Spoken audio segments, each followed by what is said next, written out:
ya que me preguntaban sobre eso, el tema de los avances de la ultraderecha, sí, dejamos la banderita de Ucrania, ¿por qué no?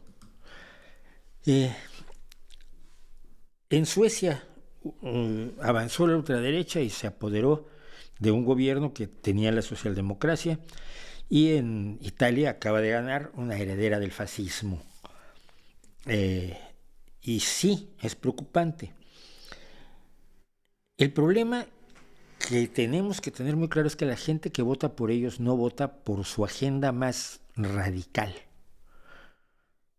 Hay que entender a quien vota por la ultraderecha si queremos resolver algo.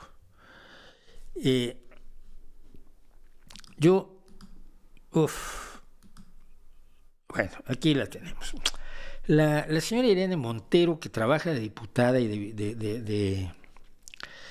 de ministra de Igualdad, dicen que es ministra de Igualdad, la ministra de Igualdad en el gobierno de coalición que desafortunadamente tiene que tener el Partido Socialista Obrero Español con las bestias de Podemos,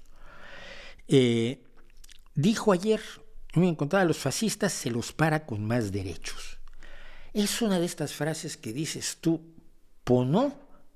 Suena bien y los tuyos se van a dejar las manos, pero del color de esta camisa aplaudiéndote. Ah, sí, a los fascistas se los para con más derechos. Pues no es cierto. No es cierto. Porque si así fuera, la enorme cantidad de derechos que se tienen en Suecia y la enorme cantidad de derechos que se tienen en Italia, entre otras cosas, gracias a las acciones de la izquierda, fundamentalmente la izquierda socialdemócrata, pues habrían impedido la llegada del fascismo, no estarían parados los fascistas, y no es así. Yo le comenté hoy, no le comenté directo a ella, porque me tiene bloqueado, como todo Podemos me tiene bloqueado, Pablo Iglesias me tenía bloqueado cuando era vicepresidente de gobierno, imagínense ustedes, o Monederito. Pero al fascismo no se le derrota con más derechos, eso es retórica. Se le derrota exhibiéndolo, quitándole la iniciativa al gobernar para todos, no para cuatro, enfrentando temas y sectores sociales abandonados que le dan oxígeno, con más bienestar y menos guerritas culturales. Porque además en las guerras culturales, la derecha lleva las de ganar, muy curiosamente.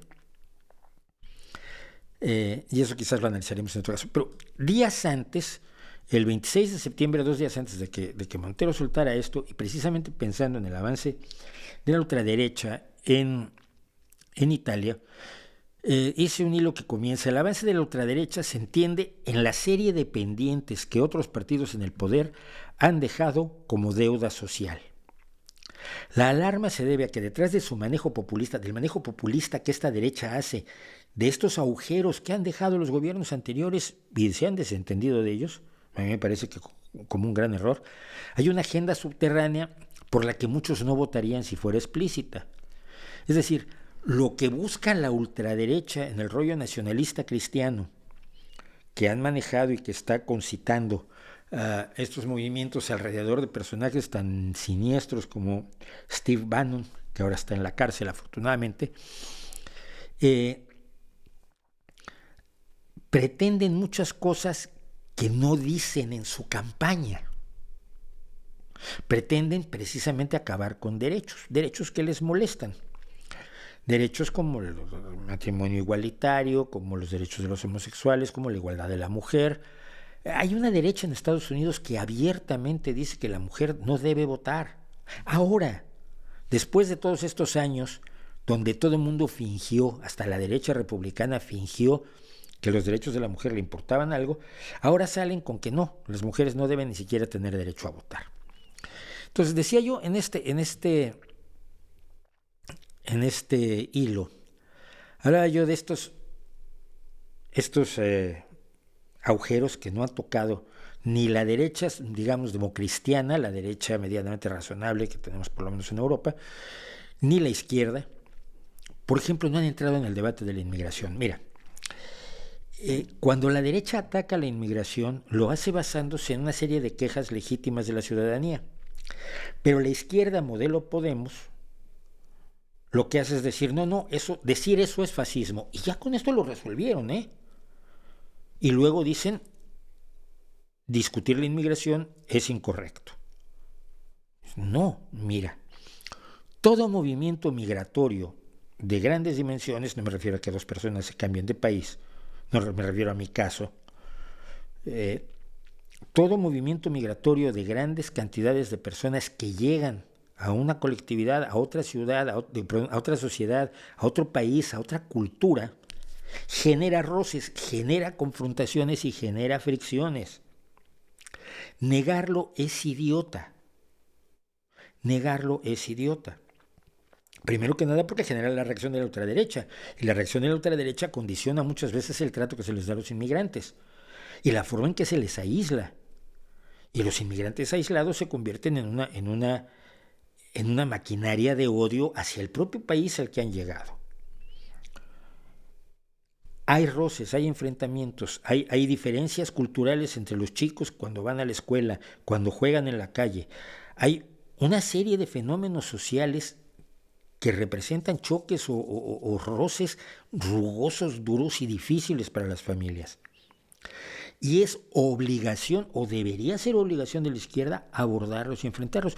Yo recuerdo que estuve en París, en casa de un amigo mío que es curiosísimo, porque es un escritor que escribe en español, porque se crió fundamentalmente en Perú, pero él es de origen serbio. Él nació en Serbia. Nació en la antigua Yugoslavia, de hecho, nació cuando todavía no había caído, obviamente, el telón de acero. Y yo fui a su casa y era un barrio que me explicaba él que les daban alguna ayuda al alquiler a los no asiáticos para que fueran a vivir ese barrio que fundamentalmente se había formado por inmigrantes vietnamitas y laosianos, camboyanos, fundamentalmente vietnamitas. Vietnam había sido una colonia francesa y cuando Francia iba a salir fue cuando Estados Unidos entró en los años 50 en la guerra de Vietnam. ¿Okay? De hecho, comimos en un restaurante vietnamita maravilloso a 3 calles de su casa. ¿Y por qué se le ayuda a la gente a mudarse a este barrio? Bueno, para incrementar las posibilidades de integración y que no se cree un gueto cerrado que genera otro tipo de conflictos.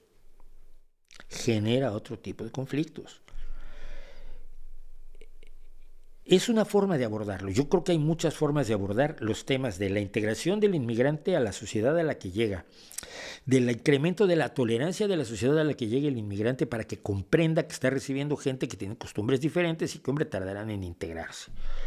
De crear los mecanismos sociales para que esto no genere estallidos y confrontaciones, porque los apoyos a los inmigrantes pueden ser utilizados por la ultraderecha para decir, ya ves, a un inmigrante le dan 800 euros al mes y a tu abuelita de pensión le dan 400, que es lo que dijo Vox aquí en España. Y la mejor respuesta que puede dar la izquierda no es cierto. Es que no basta que no sea cierto. Es que tienes que explicar con claridad cuáles son los apoyos que reciben los inmigrantes legítimamente y por qué no se le está quitando dinero a los locales para ayudar a los inmigrantes y por qué existen estos mecanismos y por qué se han creado, no solo porque seamos muy simpáticos en la izquierda, sino porque hay razones de mejorar la situación social de todos en beneficio de todos. No lo hacemos. La izquierda, una parte grande de la izquierda, no quiere tocar este asunto ni con un palo de 10 metros. El Partido Socialista tiene grupos de inmigración donde van inmigrantes y donde se habla del problema, pero aún así no hay la respuesta necesaria. Entonces llega el mensaje anti-inmigración, xenófobo, simplón, te quitan el trabajo, le quitan la pensión a tu abuelita de la derecha, y si votas por mí vas a ver cómo tu abuelita va a tener mejores pensiones y tú no vas a tener que aguantar que unos señores allí estén haciendo Ramadán en tu barrio. Y la gente que ha tenido confrontaciones dice, voy a votar por estos porque los otros ni me hacen caso. El mundo rural ha sido ampliamente abandonado por la derecha democristiana y por la socialdemocracia y por la izquierda radical. La izquierda radical quiere que vuelva la gente a los pueblos, pero no da razones, no da incentivos de carácter económico y social para revivir lo que aquí se está llamando la España vaciada.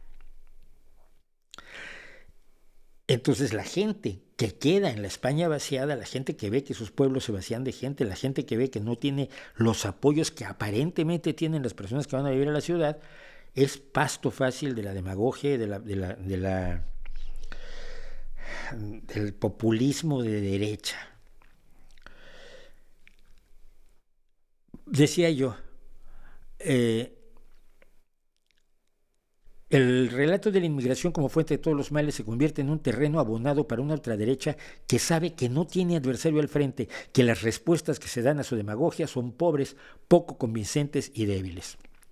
El abandono de ciertas demandas sociales a cambio de pelear guerras culturales lejanas, por ejemplo, las demandas del mundo rural, y no solo en España, en toda Europa y en Estados Unidos, pues los demócratas abandonaron también a la gente del entorno rural. Aunque sea un entorno rural automatizado y altamente tecnificado, sigue teniendo problemas distintos de los que tienen las grandes sociedades urbanas. A cambio de pelear guerras culturales lejanas como la de la transfobia, que es importante, pero que no puede desplazar otras cosas, que tiene que desarrollarse no como la primera prioridad de un gobierno, sino como una de sus muchas prioridades, pero que no desplace a otros que sienten que a ellos no se les hace caso por hacerle demasiado caso a unos o a otros, a los LGTB, a los trans, a los inmigrantes, a los que ellos ven como minorías, séanlo o no. Y centrarse en la guerra cultural a los votantes les da la idea de que se están alejando de ellos nuevamente y negar el éxito relativo en lo social, negar que el éxito relativo en lo social que han tenido los gobiernos europeos los últimos 40 años o 50 años es un pecado enorme, porque las personas que quedaron desplazadas y que no son parte de ese éxito parcial, de ese éxito grandioso que ha tenido la socialdemocracia europea, pero que ha dejado gente atrás, la gente que se queda atrás está buscando opciones, y las opciones se las está ofreciendo el populismo de derecha, sobre todo cuando el populismo de izquierda se ha demostrado tan inservible como el de Podemos. Digo yo, estas personas están dispuestas a votar a cualquiera que hable su idioma, así sea por demagogia a nivel como los gritos de Evita Perón, amo a los descamisados, y parezca interesarse por ellos por primera vez en años o en décadas. Y esto pasa en todas partes ante la falta de reacción de los demócratas en general. El recurso al nacionalismo, con su componente paranoico, es un punto fuerte de la ultraderecha. Y aunque cierta izquierda rechace el nacionalismo y puede explicar por qué el nacionalismo no es una buena opción en el siglo XXI, tenemos el problema de que hay una parte de la izquierda que asume el nacionalismo como parte de su agenda y defiende los nacionalismos y a los grupos que pretenden segregarse de las naciones ya existentes, y apoyan igual a los corsos que a ETA, que a los irlandeses o a los escoceses independentistas. Escocia es otra historia, porque Escocia lo que quiere es seguir integrada en la globalidad de la Unión Europea, es un fenómeno distinto. Entonces, cuando la izquierda asume nacionalismo, es muy difícil enfrentar el nacionalismo de la ultraderecha. Así, en ocasiones parece que la ultraderecha asiste a las elecciones sin adversario al frente, que a veces apenas tiene nada más que la denuncia de las maldades de la ultraderecha, maldades que la gente no ha visto. Si la ultraderecha no ha gobernado, la gente no ha visto esas maldades, por más que se teorice sobre ella en las facultades de las ciencias políticas y sociales de la Complutense.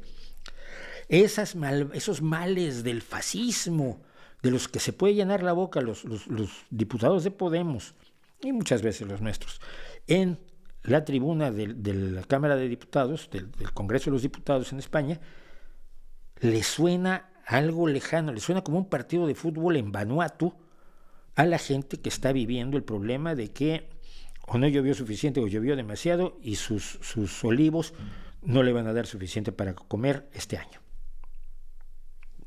Vemos por dónde va la cosa. El problema entonces no es la ultraderecha como amenaza y los demás como pobres víctimas. Hemos rendido terreno, hemos desviado la atención de lo importante y hemos mostrado incapacidad de debate a un nivel de la calle. La izquierda muchas veces queda en el debate a nivel de tesis para publicarle en una revista de ciencias políticas, pero explicarle a don Enrique, el que tiene su pequeña explotación de ganadería de borregos y de gallinas y de cabras, explicarle la situación y además resolverle problemas, no lo estamos haciendo. Hay una, hay una maravillosa,